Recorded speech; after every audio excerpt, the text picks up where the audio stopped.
Hello दोस्तों, कैसे हैं आप लोग। आशा करता हूं कि बहुत ही अच्छे होंगे। स्वागत है आपका आपके यूट्यूब चैनल मेंस वाला में। जैसा कि आपको पता ही होगा कि एमपीपीएससी 2023 का नोटिफिकेशन आ चुका है। तो अब आप सब कुछ छोड़ छाड़ कर हमारे साथ प्रीलिम्स की तैयारी में जुट जाइए। हम एमसीक्यू सॉल्व कर रहे थे एमपी के भूगोल विषय का, और टॉपिक है नदियाँ, नदी घाटी परियोजनाएँ तथा जलप्रपात। तो चलिए कंटिन्यू करते हैं हम एमसीक्यू को। चलिए, तो क्वेश्चन है, अपर तिवारा नहर परियोजना कहाँ स्थित है। अपर तिवारा नहर परियोजना कहाँ स्थित है। ऑप्शन ए सिवनी जिला, ऑप्शन बी नीमच जिला, ऑप्शन सी रतलाम जिला और ऑप्शन डी गुना जिला। बताइए क्या होगा इसका आंसर।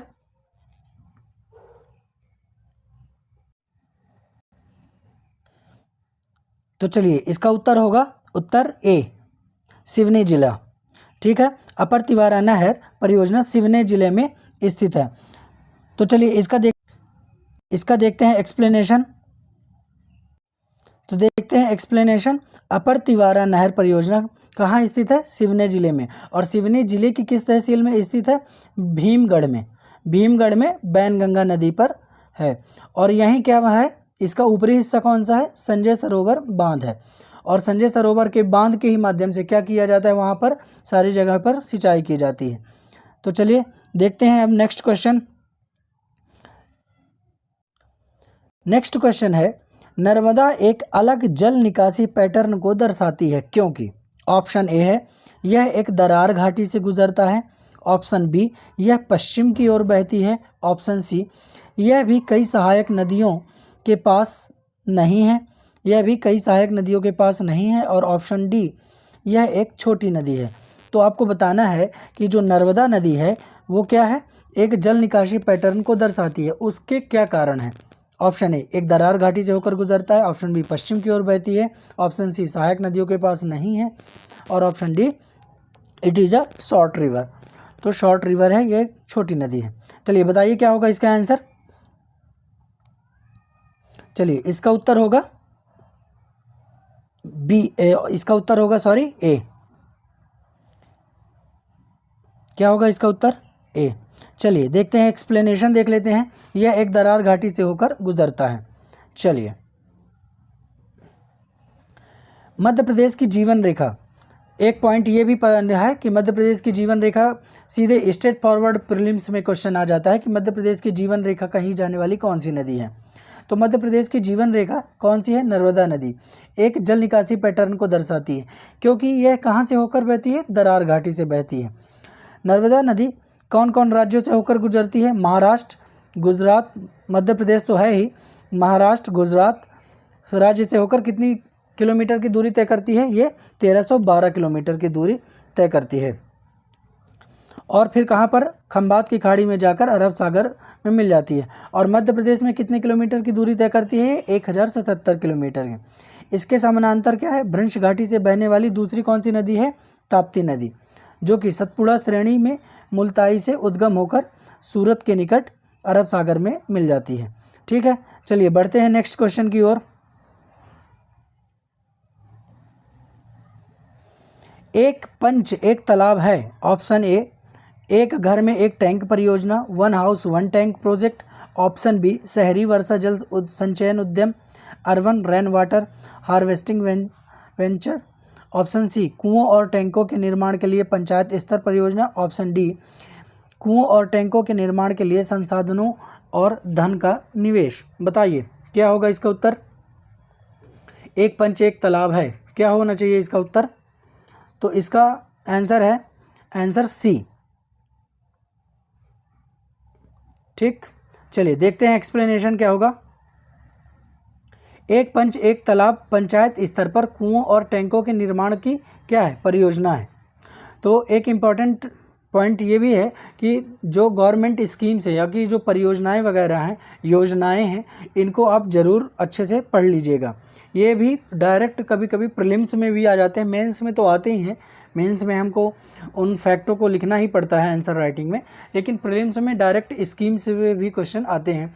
तो ये तो परियोजना है। तो ये एक पंच एक तालाब पंचायत स्तर पर क्या है, कुओं टैंक के निर्माण की परियोजना है। इसके अतिरिक्त यह मध्य प्रदेश की प्रमुख सिंचाई परियोजना है। तो कुछ सिंचाई परियोजनाएं की जो सूची है यहाँ पर एक देख लीजिए। सिंचाई परियोजनाएं हैं और कौन कौन से उनमें पार्टिसिपेटेड स्टेट है, भागीदारी राज्य। जैसे बाघ परियोजना, कौन कौन से राज्य हैं, ये भी इस तरह के क्वेश्चन भी आते हैं कि इस परियोजना में कौन कौन से राज्य हैं। मध्य प्रदेश व महाराष्ट्र। पेंच परियोजना मध्य प्रदेश, छिंदवाड़ा व एमपी का कहाँ, नागपुर। चंबल घाटी परियोजना, चंबल घाटी परियोजना देखते हैं। चंबल घाटी परियोजना मध्य प्रदेश व राजस्थान। सरदार सरोवर मध्य प्रदेश, गुजरात, महाराष्ट्र व राजस्थान। तो यहाँ से आप इन पॉइंटों को क्या कर सकते हैं, नोट कर सकते हैं। चलिए नेक्स्ट क्वेश्चन की ओर बढ़ते हैं। चौलिया एक है, चौलिया क्या है एक, ऑप्शन ए सहायक नदी है, दूसरी ऑप्शन बी शाखा है, ऑप्शन सी झरना है, ऑप्शन डी रैपिड तीव्र है। तो तीव्र क्या है, मतलब कहने का मतलब यहाँ पे क्या है, थोड़ा सा भाषा को चेंज किया है। रैपिड का मतलब क्या होता है, जलप्रपात से संबंधित ये शब्द है। तो बताइए चौलिया क्या है, सहायक नदी है, शाखा है, झरना है कि तीव्र है, यानी जलप्रपात है।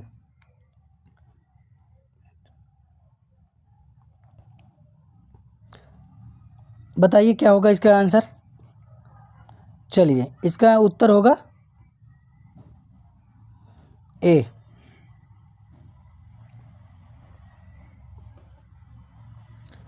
सॉरी, इसका उत्तर क्या होगा, डी।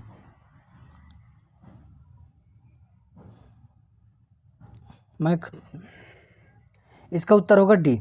तो जो चूलिया क्या है, एक जलप्रपात है जो चंबल नदी पर भैंसरोडगढ़ के निकट स्थित है। मध्य प्रदेश के अन्य जलप्रपात कौन कौन से हैं, कपिल धारा जलप्रपात है, दुग्ध धारा जलप्रपात है नर्मदा नदी पर, एवं सबसे ऊंचा मध्य प्रदेश का कौन सा जलप्रपात है, चचाई जलप्रपात है, बीहड़ नदी पर, रीवा जिले में स्थित है। तो एक पॉइंट यहाँ से आया कि मध्य प्रदेश का सबसे ऊंचा जलप्रपात कौन सा है, चचाई जलप्रपात है। किस नदी पर है, बीहड़ नदी पर है, और कौन से जिले पर, रीवा जिले पर। ठीक, चलिए नेक्स्ट क्वेश्चन की ओर बढ़ते हैं। नेक्स्ट क्वेश्चन है, नदी जो कि गहरी घाटियों और सकरी घाटियों नालों का निर्माण करती हैं वो हैं, क्या कहलाती हैं। मतलब नदी जो कि गहरी घाटियों और सकरी घाटियों नालों का निर्माण करती हैं वो हैं, कौन सी नदी हैं जो कि ऐसी सकरी घाटियों और गहरी घाटियों, सकरी घाटियों का निर्माण करती हैं, नालों का निर्माण करती हैं। Option A Narmada, option B Chambal, option C Betwa, option D Tapti. तो बताइए क्या होगा इसका उत्तर। तो इसका उत्तर होगा, कौन सी नदी करती है ऐसा, ऑप्शन बी चंबल। चलिए देखते हैं इसका एक्सप्लेनेशन देख लेते हैं। चंबल नदी इंदौर के पास कहाँ से निकलती है, महू से। कौन सी पहाड़ी से, जाना पाव पहाड़ी से। तो इम्पॉर्टेंट पॉइंट एक तो ये आता है कि चंबल नदी किस पहाड़ी से निकलती है, तो जाना पाव पहाड़ी से निकलती है। चंबल मध्य प्रदेश व राजस्थान के मध्य सीमा का निर्माण करती है।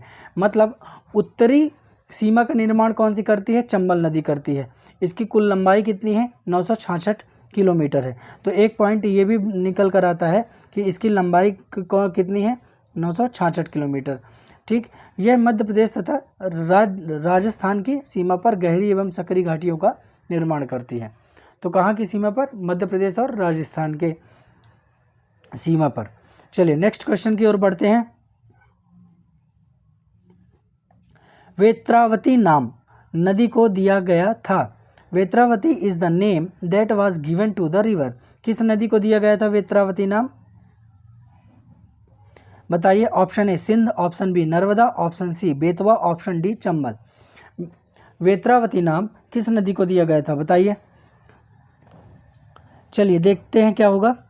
तो इसका आंसर होना चाहिए क्या, सी बेतवा। चलिए एक्सप्लेनेशन देखते हैं। वेत्रावती नाम बेतवा नदी को दिया गया था। बेतवा नदी का उद्गम स्थल कहाँ से है, रायसेन के कुंभरा गांव से होता है। तो एक पॉइंट ये निकल कर आया यहाँ से कि उद्गम स्थान पूछ लिया कभी कि बेतवा नदी का उद्गम स्थान कौन सा है, तो ये कुंभरा गांव किस जिले से, रायसेन, जो कि विदिशा, भोपाल, झांसी, ललितपुर से बहते हुए कितने किलोमीटर की दूरी तय करती है, ये 480 किलोमीटर की दूरी तय करते हुए हमीरपुर कहाँ है, उत्तर प्रदेश के निकट किसमें कौन सी नदी में मिलती है, ये यमुना में जाकर मिल जाती है। और इसके किनारे कौन से शहर स्थित हैं, तो सांची, विदिशा, ओरछा जैसे नगर स्थित हैं। ठीक है, तो इससे 2-3 पॉइंट है निकल कर आते हैं कि बेतवा नदी की एक तो किलोमीटर कितनी है, दूसरा किस नदी पर जाकर मिलती है, तीसरा इस नदी के किनारे कौन कौन से शहर हैं। तो अगली बार बेतवा नदी से संबंधित इन सारे क्वेश्चनों को वो भी डायरेक्ट या इनडायरेक्ट तरीके से पूछ सकता है। चलिए नेक्स्ट क्वेश्चन की ओर बढ़ते हैं।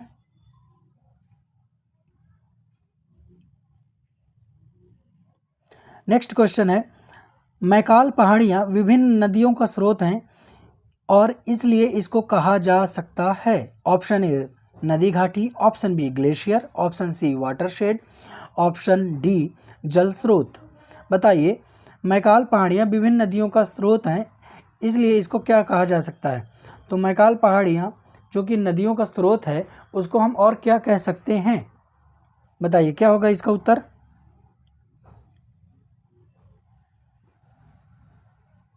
चलिए देखते हैं, इसका आंसर होना चाहिए वाटरशेड, ऑप्शन सी वाटरशेड। चलिए देखते हैं एक्सप्लेनेशन।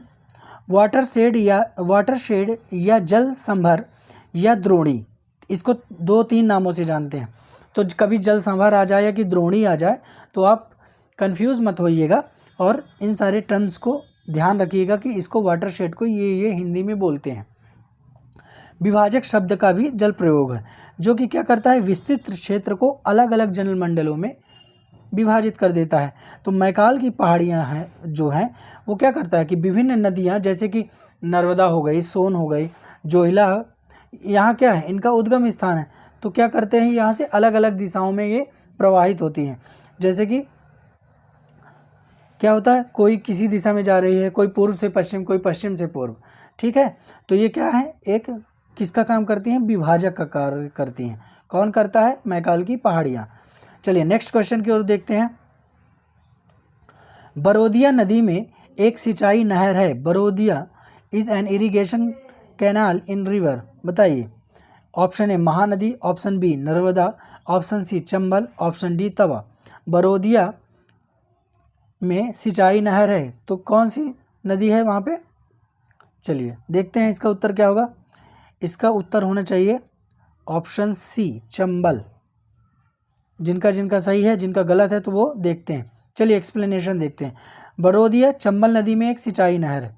इसके अतिरिक्त चंबल नदी पर कुल कितने लिफ्ट हैं, 8 लिफ्ट नहर है तथा ये क्या है कि विभिन्न माध्यमों से भी नहर निकाली गई हैं। चंबल नदी पर कोटा बैराज बांध, जवाहर सागर बांध, राणा प्रताप सागर बांध, गांधी सागर बांध का निर्माण किया गया है। तो चंबल नदी पर आप एक पॉइंट बनाकर वहाँ पे लिख सकते हैं सिनॉप्सिस टाइप का कि कौन कौन से बांध बनाए गए। दूसरा, चंबल नदी के बारे में आप अच्छे से जान लीजिए कि इसकी कितने किलोमीटर लंबाई है, कहाँ से निकलती है, कहाँ पे जाकर मिलती है। ये सारे पॉइंट को आप एक जगह इकट्ठा करके लिख सकते हैं। चलिए नेक्स्ट क्वेश्चन देखते हैं। बेनीगंज जिले में एक सिंचाई नहर है। बेनीगंज जिले में एक सिंचाई नहर है।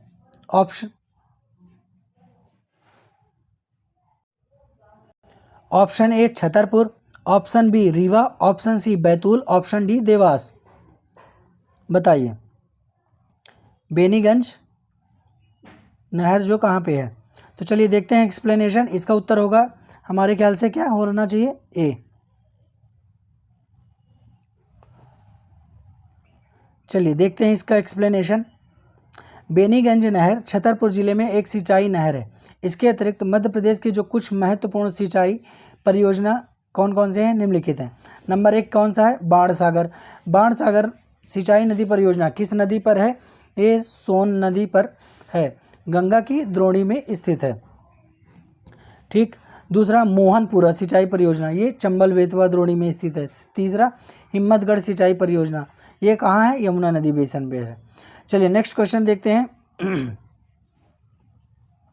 चंबल नदी का प्राचीन नाम क्या था? ये इंपॉर्टेंट टॉपिक है, मतलब कि नदियों के पुराने नाम से भी क्वेश्चन बनते हैं। चंबल नदी, ancient name of river Chambal. Option A Sabarmati, option B Charmavati, option C Jamagn, option D Chitrakoot. जमग्न,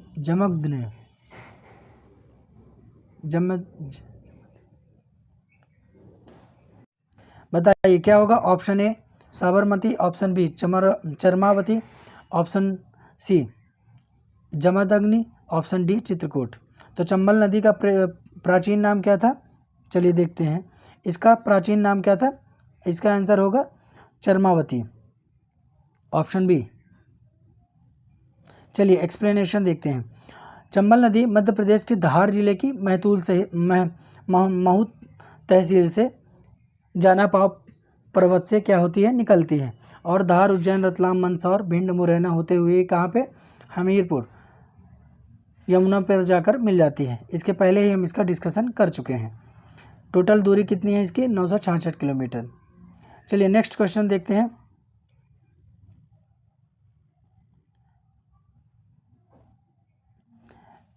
नदी जो कि इंदौर में से निकलती है, मतलब ऐसी कौन सी नदी है जो इंदौर से निकलती है? Option A Son, option B Kshipra, option C Kalsiddhi, option D Betwa.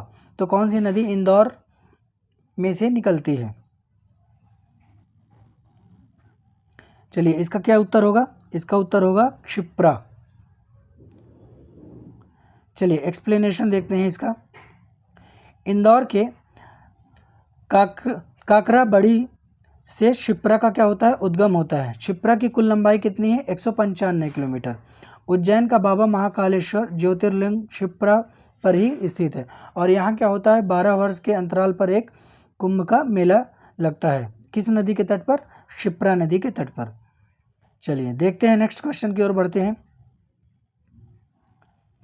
किस नदी को स्वर्ण कहा जाता है? Which river is called Swarn? Option A Narmada, option B Chambal, option C Son, option D Tapti. बताइए किस नदी को स्वर्ण कहा जाता है?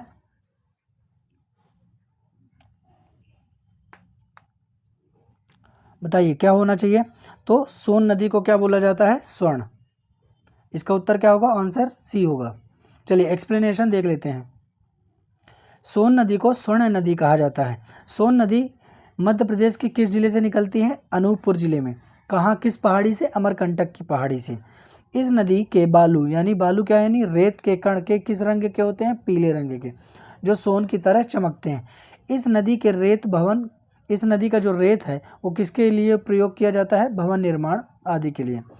सोन नदी गंगा के दक्षिणी भाग में मिलने वाली सबसे बड़ी नदी है। तो एक इम्पॉर्टेंट पॉइंट ये है कि सोन नदी गंगा के किस भाग से मिलती है? ये इंटरव्यू में अमूमन पूछ सकता है। सोन नदी में दुर्लभ प्रजाति के क्या पाए जाते हैं? कछुए। तो एक ये भी इम्पॉर्टेंट पॉइंट है कि कछुए पाए जाते हैं। कौन से? दुर्लभ प्रजाति के। सोन नदी पर, इस नदी पर सोन घड़ियाल अभ्यारण्य स्थित है। तो मोस्ट इम्पॉर्टेंट पॉइंट ये निकल कर आता है कि इस पर क्या स्थित है? सोन घड़ियाल स्थित है। सोन नदी के अन्य नाम कौन कौन से हैं? नंद, सोन, सुवर्ण, सोनपालिका, सोनभद्र और हिरण्यवाह। चलिए नेक्स्ट क्वेश्चन की ओर बढ़ते हैं।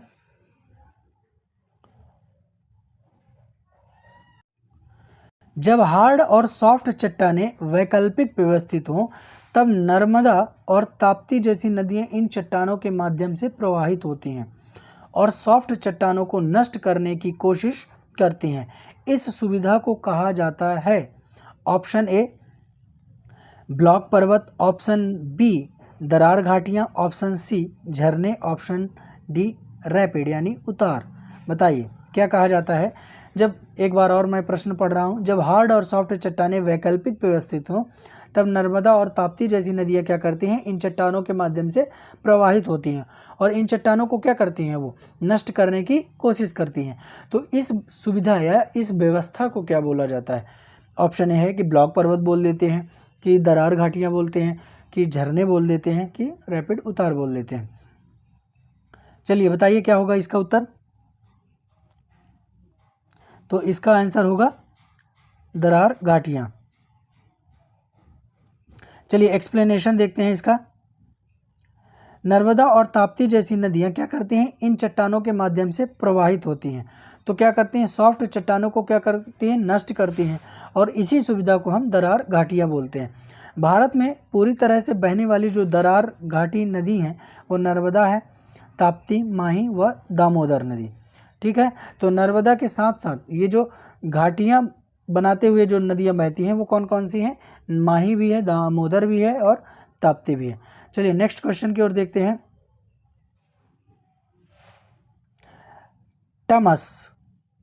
तमसा नदी को टोंस भी बुलाया जाता है। ये नदी कहाँ से निकलती है? ऑप्शन ए सतना जिले से, ऑप्शन बी मटकाई हिल्स से, ऑप्शन सी होशंगाबाद से और ऑप्शन डी शाहपुरा से।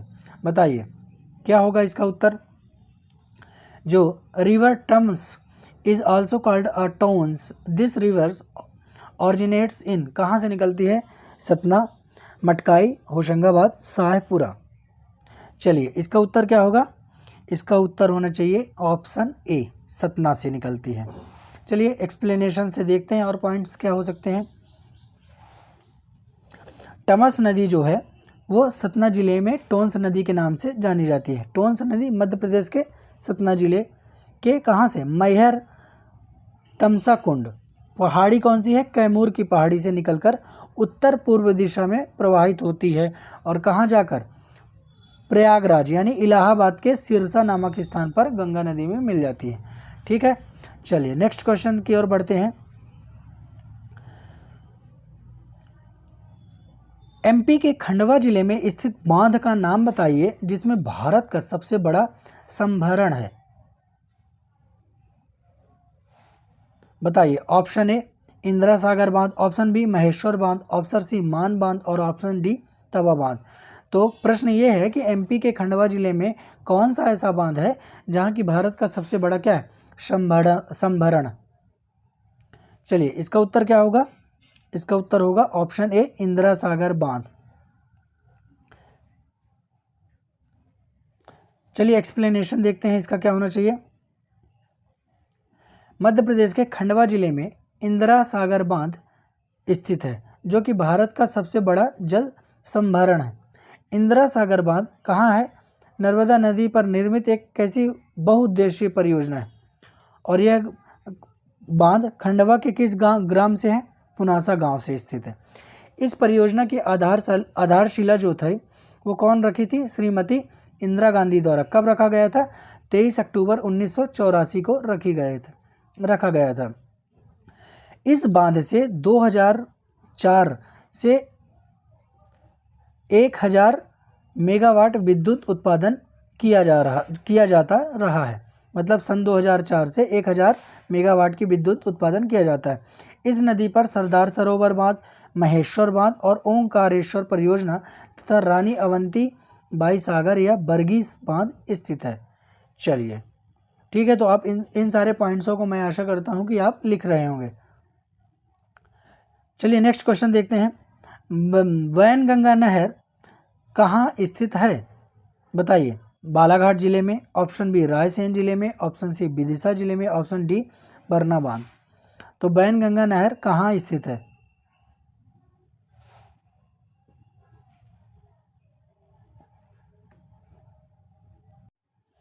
तो इसका उत्तर क्या होगा? इसका उत्तर होगा ए बालाघाट। वैनगंगा कहाँ है? बालाघाट में। वैनगंगा नहर बालाघाट जिले में है। वैनगंगा नहर द्वारा सिवनी, बालाघाट, भंडार यानी महाराष्ट्र में है जो में भूमि की क्या की जाती है? सिंचाई की जाती है। वैनगंगा या कि संजय सरोवर परियोजना मध्य प्रदेश और महाराष्ट्र की कैसी परियोजना है? एक संयुक्त परियोजना है। यह बांध एशिया का सबसे बड़ा तथा विश्व का दूसरा सबसे बड़ा मिट्टी का बांध है। इसको 1970 में बालाघाट जिले में स्थापित किया गया था। चलिए नेक्स्ट क्वेश्चन देखते हैं। बांध जो कि तांदुला नदी पे है उसमें शामिल है। The canal across the Tandula include river. तो एक ऐसा बांध जो कि तांदुला नदी पर है, उसमें कौन कौन से शामिल हैं? तो ऑप्शन ए है तांदुला और जामनी, ऑप्शन बी तांदुला और सूखा, ऑप्शन सी तांदुला और मुरैना, ऑप्शन डी तांदुला और हुलाली। बताइए क्या होगा इसका उत्तर? तो इसका आंसर होना चाहिए बी, तांदुला और सूखा। चलिए बाकी चीज़ें एक्सप्लेनेशन से क्लियर कर लेते हैं। तांदुला बांध जो कि तांदुला नदी पर है, किस नदी पर है तांदुला बांध? तांदुला नदी पर है। तांदुला और उसमें तांदुला और सूखा शामिल है। तांदुला बांध छत्तीसगढ़ राज्य में तांदुला नदी पर स्थित है। यह बांध 1910 में तांदुला और सूखा नाला नदियों के संगम पर शुरू की गई थी। यह बांध दुर्ग और भिलाई नगर निगम क्षेत्र को पेयजल प्राप्त करते हैं। तो किनको देते हैं ये पेयजल? दुर्ग और भिलाई। दुर्ग और भिलाई इस्पात संयंत्र की औद्योगिक आवश्यकता को पूरा करता है। ठीक है। तांदुला नदी किस नदी में मिलती है? यह शिवनाथ नदी में मिलती है। ठीक, चलिए देखते हैं नेक्स्ट क्वेश्चन। नर्मदा, ताप्ती और माही नदियाँ पश्चिम की ओर बहती हुई मिलती हैं, कहाँ मिलती हैं? ऑप्शन ए अरब सागर, ऑप्शन बी हिंद महासागर, ऑप्शन सी बंगाल की खाड़ी और इनमें से कोई नहीं। बताइए। पश्चिम से पूर्व की ओर। तो इस क्वेश्चन में आपको अगर एलिमिनेशन मेथड तो अगर आपको आता है तो ठीक है, अगर नहीं आता या कि आपको थोड़ा बहुत भी कन्फ्यूज़न है तो इस प्रश्न में आप कुछ चीज़ें तो सोच सकते थे, जैसे कि ऑप्शन सी नहीं होगा। क्यों? क्योंकि पहले तो ये कह रहा है कि ये पश्चिम से कहाँ की ओर बहती हैं? पूर्व की ओर। Sorry, extremely sorry. Narmada, Tapti और माही नदियाँ पश्चिम की ओर बहती हैं और कहाँ मिलती हैं? पश्चिम की ओर बहती हैं। मिलती कहाँ? अरेबियन सागर, हिंद महासागर, बंगाल की खाड़ी और इनमें से कोई नहीं। हाँ, तो पश्चिम की ओर बहती हैं। तो इसमें से आपको ये सोचना था कि बंगाल की खाड़ी कहाँ है, पूर्व में है कि पश्चिम में। तो अगर उस लोकेशन को समझ पाएंगे तो आपका ऑप्शन सी तो बिल्कुल नहीं होना चाहिए। ऑप्शन डी इनमें से कोई नहीं, ये होगा कि नहीं होगा अभी इनमें आपको ये कौन डिसाइड करेगा? हिंद महासागर और अरब सागर। तो हिंद महासागर कहाँ है, ये भी किस लोकेशन पर आता है? तो आपको इसको पहले समझना पड़ेगा कि ये तो दक्षिण में है।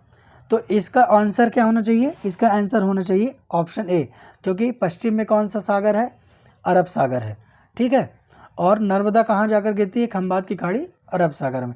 तो इस वजह से इसका आंसर क्या होगा? उत्तर ए होना चाहिए। चलिए देखते हैं नेक्स्ट क्वेश्चन की ओर।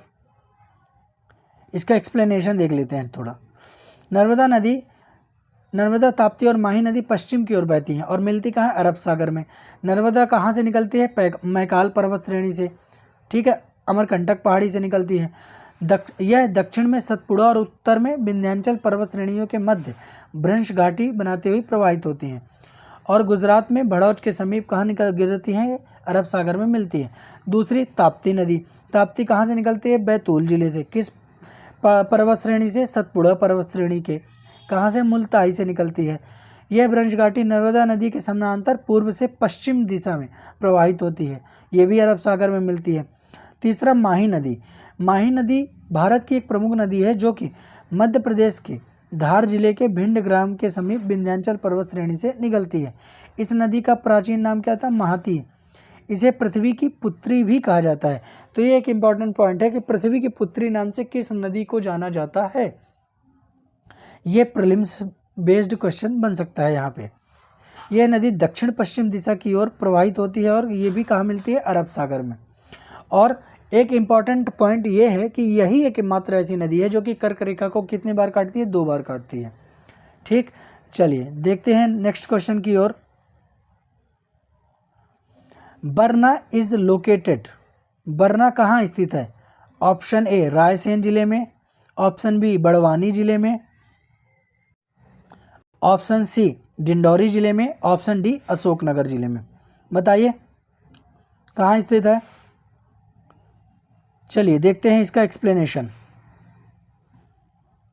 बारना बांध रायसेन जिले में स्थित है, ठीक है। बारना बांध विश्व बैंक की सहायता से बरना नदी पर निर्मित एक बृहद परियोजना है। यह बांध गुरुत्वाकर्षण बांध है। इस बांध का निर्माण मध्य प्रदेश जल संसाधन विभाग द्वारा किया गया था। बांध का प्राथमिक उद्देश्य क्या है? सिंचाई है, और इसे पूरा कब किया गया था? 1978 में। चलिए नेक्स्ट क्वेश्चन देखते हैं। NIA का पूरा रूप है, यह कि पूरा नाम है। ऑप्शन ए कुल सिंचित क्षेत्र, net irrigated area. Option B राष्ट्रीय सिंचित क्षेत्र, national irrigated area. Option C राष्ट्रीय वृद्धि औसत, national increase average. Option D net irrigated area, शुद्ध वृद्धि क्षेत्र। बताइए NIA का क्या फुल फॉर्म होगा, या कि पूरा रूप क्या है? चलिए तो इसका उत्तर क्या होगा? इसका उत्तर होगा ऑप्शन ए नेट इरिगेटेड एरिया। चलिए NIA नेट इरिगेटेड एरिया कुल सिंचित क्षेत्र है। मध्य प्रदेश में कुल सिंचित क्षेत्र कितना है? 70% है। प्रधानमंत्री कृषि सिंचाई योजना 1 जुलाई 2015 से प्रारंभ की गई है। तो एक प्रश्न यह है कि प्रधानमंत्री कृषि सिंचाई योजना कब आई? 1 जुलाई 2015 से। इसका मुख्य उद्देश्य क्या था? कि मृदा एवं जल संरक्षण व संवर्धन के माध्यम से वर्षा आधारित कृषि क्षेत्र में सुरक्षात्मक सिंचाई सुविधा उपलब्ध कराकर कृषि भूमि की उत्पादकता में वृद्धि करना। चलिए नेक्स्ट क्वेश्चन की ओर देखते हैं। ओमकारेश्वर और नदियों के सम्मेलन पर स्थित है। तो ओमकारेश्वर किन नदियों के सम्मेलन पर स्थित है? बताइए। ऑप्शन ए ताप्ती व त्रिवेणी। ऑप्शन बी गोमती व त्रिवेणी। ऑप्शन सी नर्मदा व कावेरी। ऑप्शन डी त्रिवेणी व यमुना। बताइए क्या होगा इसका उत्तर? चलिए देखते हैं इसका उत्तर क्या है। इसका उत्तर होना चाहिए ऑप्शन सी नर्मदा व कावेरी। चलिए देखते हैं एक्सप्लेनेशन। ओमकारेश्वर नर्मदा और कावेरी नदियों के सम्मेलन पर स्थित है। ओमकारेश्वर जो परियोजना है एक बहुउद्देशीय परियोजना है जो कि मध्य प्रदेश के किस जिले से? खंडवा जिले में मंदाता ग्राम में नर्मदा नदी पर स्थित है। इस परियोजना में खंडवा, खरगोन एवं धार जिले क्या होते हैं? लाभान्वित होते हैं। इसका निर्माण कब हुआ था? तो 2003 में शुरू हुआ। इस बांध का उद्देश्य क्या है? सिंचाई के लिए पानी को उपलब्ध कराना तथा पनबिजली स्टेशन स्थापित करना। चलिए नेक्स्ट क्वेश्चन की ओर बढ़ते हैं। मध्य प्रदेश में बड़ी और मध्यम आकार की सिंचाई परियोजनाओं की कुल संख्या है। मध्य प्रदेश में बड़ी और मध्यम आकार की सिंचाई परियोजनाओं की कुल संख्या। The total number of major and medium size irrigation projects in Madhya Pradesh are. Option A 7 प्रमुख और 100 मध्यम आकार की परियोजनाएं। ऑप्शन बी 10 प्रमुख और 250 मध्यम आकार की परियोजनाएं। ऑप्शन सी 100 प्रमुख और 100 मध्यम आकार की परियोजनाएं। ऑप्शन डी कोई प्रमुख नहीं और 10 मध्यम आकार की परियोजनाएं। तो इसका उत्तर क्या होगा? इसका उत्तर होगा ए 7 प्रमुख और 100 मध्यम आकार की परियोजनाएं। मध्य प्रदेश में बड़ी और मध्यम आकार की जो परियोजनाएं हैं वो कितनी हैं? 7 प्रमुख और 100 मध्यम आकार की। मध्य प्रदेश में सिंचाई के लिए सिंचित जो क्षेत्रफल के आधार पर सिंचाई परियोजनाओं को मुख्यतः 3 वर्गों में विभाजित किया गया है। ठीक, चलिए नेक्स्ट क्वेश्चन देखते हैं। जामनी नदी कहाँ पर उत्पन्न होती है? Jamni is a river which originates in. Option A Sagar, option B Rewa, option C Ujjain, option D Betul. बताइए जामनी नदी कहाँ पर उत्पन्न होती है?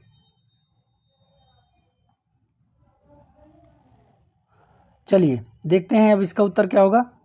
तो इसका उत्तर होगा ए सागर। सागर में जामनी नदी उत्पन्न होती है। चलिए थोड़ा एक्सप्लेनेशन देखते हैं। जामनी नदी सागर जिले से उत्पन्न होती है। जामनी नदी मुख्य रूप से कैसी नदी है? बरसाती नदी है। बरसाती नदी का मतलब कि गर्मी में ये क्या होती है? सूख जाती है। तो बरसात के समय में इसमें पानी रहता है। मध्य प्रदेश में सागर जिले के मध्य में क्या है? बहने वाली यह नदी उत्तर प्रदेश के कहाँ, ललितपुर जिले में प्रवेश करती है। और फिर यह पुनः टीकमगढ़ को पार करते हुए ओरछा के पास किस नदी से मिल जाती है, बेतवा नदी से। तो एक पॉइंट ये बनता है कि जामनी नदी किस नदी से मिलती है, बेतवा नदी से। कहाँ पे मिलती है, ओरछा के पास। नेक्स्ट क्वेश्चन है, एक गहरा जो चैनल है या कि कैनाल जिसके माध्यम से नर्मदा और ताप्ती समुद्र में मिलती हैं वो कहा जाता है। Option A delta, option B flood plain, option C bridge सेतु, ऑप्शन डी मुहाना एस्चुअरी। बताइए, एक गहरा जो चैनल है कि कैनाल जिसके माध्यम से नर्मदा और ताप्ती समुद्र में मिलती हैं क्या कहा जाता है। Option A delta, option B flood plain, option C सेतु, ऑप्शन डी मुहाना। तो इसको क्या बोलेंगे, इसका उत्तर होगा ऑप्शन डी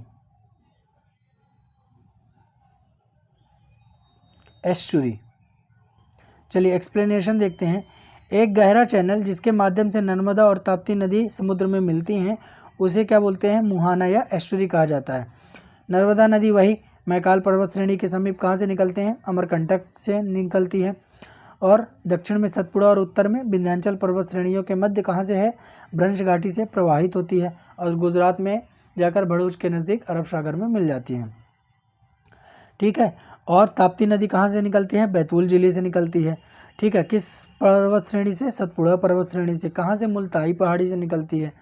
और यह भी नर्मदा के समानांतर पूर्व से पश्चिम की ओर बहते हुए अरब सागर में मिल जाती है। इसका डिस्कशन अपन पिछले क्वेश्चन में कर चुके हैं। चलिए नेक्स्ट क्वेश्चन है, मध्य प्रदेश में दूसरी सबसे लंबी नदी है, the second longest river in Madhya Pradesh. Option A Chambal, option B Narmada, option C Son, option D Swarn. बताइए क्या होगा इसका उत्तर। तो देखते हैं, इसका उत्तर होना चाहिए ऑप्शन ए चंबल। तो ये दूसरी सबसे लंबी है नदी है, तो पहली लंबी नदी कौन सी है वो आपको बताना है। तो मध्य प्रदेश की दूसरी सबसे लंबी नदी कौन सी है, चंबल नदी है, जो मध्य प्रदेश के कहाँ, इंदौर जिले के स्थित महू के पास विंध्य श्रेणी के जानापा पहाड़ी से निकलती है। ठीक है। इस नदी को पश्चिमी मध्य प्रदेश की जीवन रेखा के नाम से जाना जाता है। और वैसे जीवन रेखा के नाम से किस नदी को जाना जाता है, नर्मदा नदी को जाना जाता है। यह चंबल नदी क्या है, मध्य प्रदेश उत्तरी सीमा को क्या करती है, निर्धारित करती है मध्य प्रदेश के। ठीक है। इसके अतिरिक्त यह यमुना नदी के साथ लश्कर के मैदान में सीमा बनाती है। मध्य प्रदेश की सबसे बड़ी नदी कौन सी है, नर्मदा, बता ही चुके हैं। चंबल एक अध्यारोपित नदी है जो कि किनारों पर क्या किसका निर्माण करती है, खड्डों का निर्माण करती है, जो कि खड्डों का निर्माण करती है। तो किसके लिए वो है, जिसको डाकुओं के आश्रय स्थली का काम करती है, मतलब कि डाकू यहाँ आकर छिपते थे, तो इसीलिए कहा भी जाता था कि चंबल के डाकू। ठीक है। चलिए नेक्स्ट क्वेश्चन है, ताप्ती नदी का मूल है। Option A Amarkantak, option B Multai, option C Raisen जिला, ऑप्शन डी मुरूम नाला। बताइए ताप्ती नदी का मूल क्या है। चलिए इसका उत्तर क्या होगा, इसका उत्तर होगा मुल्ताई। चलिए एक्सप्लेनेशन देख लेते हैं थोड़ा। ताप्ती नदी मध्य प्रदेश के कहाँ से निकलती है, बैतूल जिले के काली सिंध पहाड़ी से। सबसे ऊंची चोटी किससे, मुल्ताई। तो काली सिंध पहाड़ी की सबसे ऊंची चोटी कौन सी है, मुल्ताई। ये पॉइंट कर लीजिएगा आप लोग। यह भ्रंश घाटी में किसके नदी, नर्मदा नदी के समानांतर पश्चिम से पूर्व की ओर कहाँ गिरती है, अरब सागर में। चलिए नेक्स्ट क्वेश्चन देखते हैं। मध्य प्रदेश की नदियों में गहरी जो कैनालों के गठन मिट्टी की ऊपरी परत को हटा दें तो कटाव के इस प्रकार को क्या कहा जाता है। मतलब जो कैनालों के गठन है तो उनके मिट्टी के जो ऊपरी परत अगर हम हटा देते हैं तो उनके कटाव को क्या कहा जाता है। ऑप्शन ए शीट कटाव, शीट और इरोजन, ऑप्शन बी नाली कटाव, गली इरोजन, ऑप्शन सी नाले, ऑप्शन डी स्तरीकृत कटाव। क्या बोला जाता है। चलिए इसका उत्तर क्या होगा, इसका उत्तर होगा बी गली इरोजन, नाली कटाव। चलिए इसका एक्सप्लेनेशन देख लेते हैं। मध्य प्रदेश में नदियों में गहरी जो चैनलों के गठन से मिट्टी की ऊपरी परत को हटा दें तो इस प्रकार के कटाव को नाली कटाव कहते हैं। प्राकृतिक कारणों से पृथ्वी के पृष्ठ के कुछ अंशों के स्थानांतरण को अपरदन कह देते हैं। मिट्टी के कटाव को रोकने के लिए पेड़ पौधे और वनस्पतियाँ लगाई जाते हैं या कि लगाई जानी चाहिए। चलिए नेक्स्ट क्वेश्चन, रीवा कुंड में स्थित है उज्जैन, इंदौर, चंदेरी, मांडू। रेवा जो कुंड है वो कहाँ स्थित है? Option A Ujjain, option B Indore, option C Chanderi, option D Mandu. तो इसका आंसर क्या होना चाहिए? मेरे ख्याल से डी। चलिए देखते हैं, रेवा कुंड कहाँ है? मांडू में स्थित है। मांडू धार जिले के नर्मदा नदी के किनारे विंध्याचल पर्वत श्रेणी पर स्थित है।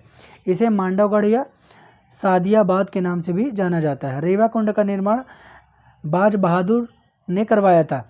एक इसमें कन्फ्यूज़न की स्थिति ये भी कर सकता है, अगर आप लोगों को उसे फंसाना होगा तो वो कैसे फंसाएगा आपको कि रेवा कुंड में स्थित है तो उज्जैन, चंदेरी, इंदौर, मांडू, लेकिन एक ऑप्शन चंदेरी की जगह मान लीजिए या उज्जैन की जगह एक ऑप्शन कर दिया रीवा, तो वहाँ आप फंस सकते हैं कि अच्छा ये रीवा ज़िले में होगा तो हो सकता है रीवा नाम से कुछ मैच कर रहा है, तो ऐसा नहीं है।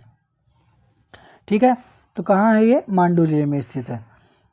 राजा रानी रूपमती और राजा बाज बहादुर की अमर प्रेम गाथा को यहाँ व्यक्त करते हैं। मांडू को महलों का शहर, मछली की नगरी और सिटी ऑफ जॉय भी कहा जाता है। तो ये चीज़ें इंपॉर्टेंट है, आप नोट डाउन कर लीजिएगा। ठीक है, रेवा कुंड के किनारे रानी रूपमती व बाज बहादुर महल और हिंडोला महल भी स्थित है। चलिए नेक्स्ट क्वेश्चन देखते हैं, कछुओं की दुर्लभ प्रजातियां किस नदी में पाई जाती हैं? अभी ये प्रश्न एक हम नदी का जब डिस्कस कर रहे थे ऊपर के प्रीवियस ईयर क्वेश्चन पेपरों में, तो हम ये बताए थे कि यहाँ पे इस नदी पे कछुओं की दुर्लभ प्रजातियाँ पाई जाती हैं। हम अभी इसी वीडियो में डिस्कस कर चुके हैं। तो बताइए क्या होगा इसका उत्तर?